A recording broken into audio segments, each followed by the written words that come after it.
I am delighted to be here, and I'm particularly delighted to be here on this occasion.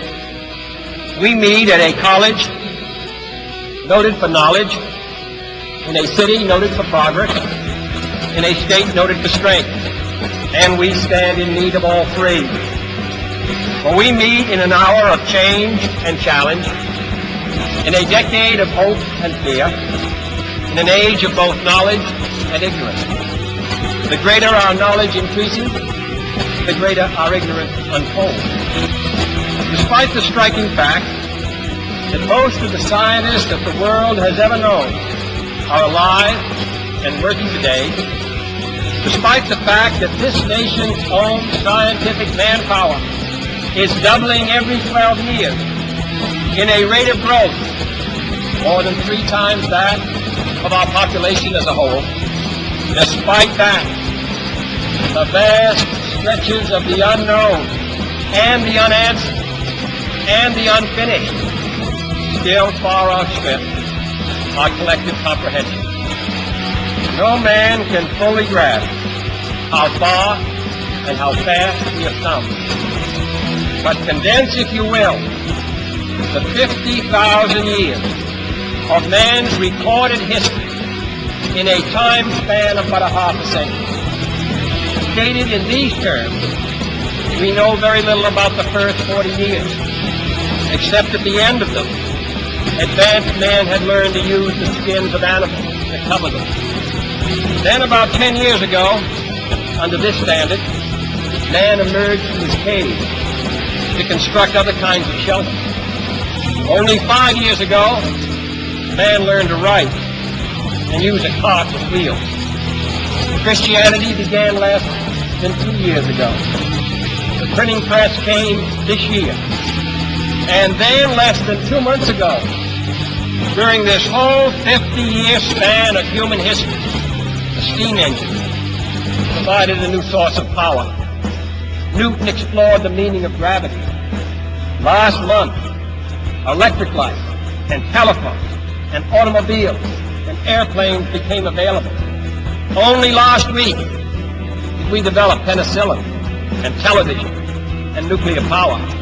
And now, if America's new spacecraft succeeds in reaching Venus, we will have literally reached the stars before midnight tonight.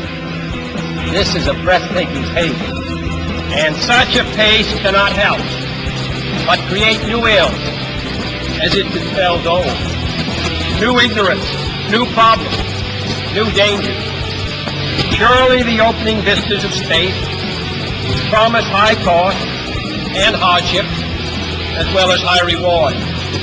So it is not surprising that some would have us stay where we are a little longer, to rest, to wait. But this city of Houston, this state of Texas, this country of the United States was not built by those who waited and rested and wished to look behind them.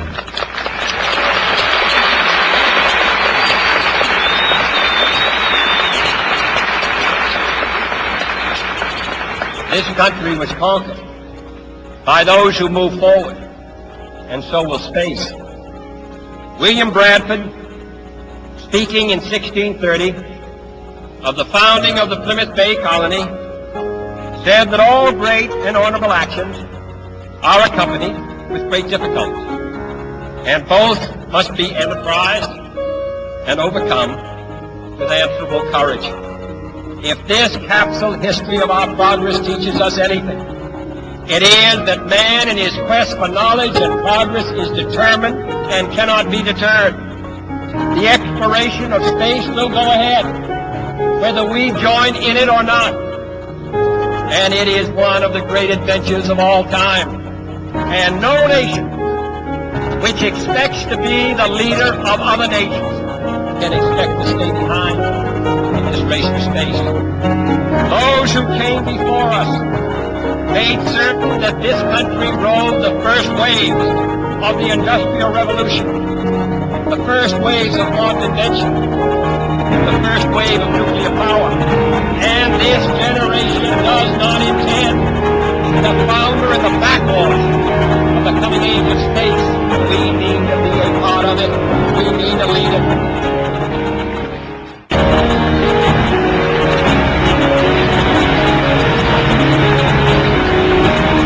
In short, our leadership in science and industry, our hopes and security, our optimism to ourselves as well as others, all require us to take steps in all these issues, to solve them for the good of all men, and to become the world's leading spacefaring. We set sail on this new sea because there is new knowledge to gain and new right, and its opportunity for peaceful cooperation may never come again. But why, some say, the moon? Why choose this as our goal? And they may well ask, why climb the highest mountain? Why 35 years ago, why the Atlantic? Why does Rice play Texas? We choose to go to the moon. We choose to go to the moon.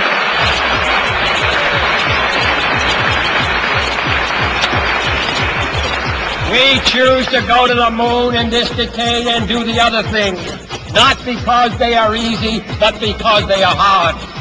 Because that goal will serve to organize and measure the best of our energies and skills. Because that challenge is one that we're willing to accept, one we are unwilling to postpone, and one we intend to win, and the others too.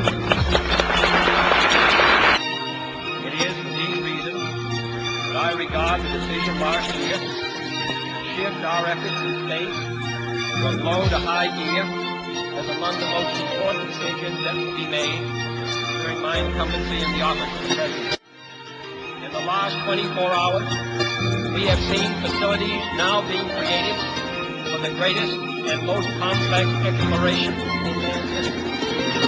We have felt the ground shake and the air shattered by the testing of a satellite. One moving the rocket many times as powerful as the Atlas which is on land, generating power equivalent to 10,000 automobiles with their accelerator on the floor. We have seen the site where 5 F-1 rocket engines, each one as powerful as all 3 engines of the Saturn combined, will be clustered together to make the advanced assembled in a new building. We build a pit canal as tall as a 40-story structure, as wide as a city block, and as long as 2 lanes of this city. Within these last 19 months, at least 45 satellites have circled the Earth. Some 40 of them were made in the United States of America, and they were far more sophisticated and supplied far more knowledge to the people of the world. So,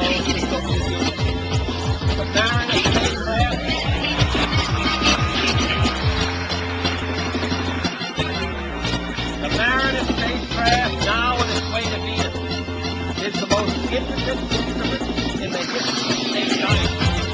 The accuracy of that shot is comparable to firing a missile with a big canaveral and dropping it into the sea compared to our minds. Transit satellites are helping our we steer a safe course. Iris satellites are giving us unprecedented reports of hurricanes, storms, and will do the same for forest fires and ice bursts.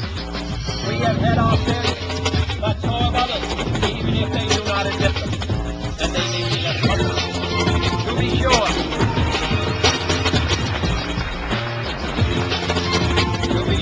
we are behind, and will be behind for some time. Stand tight. But we do not intend to stay behind, and in this decade, we shall make up and move ahead.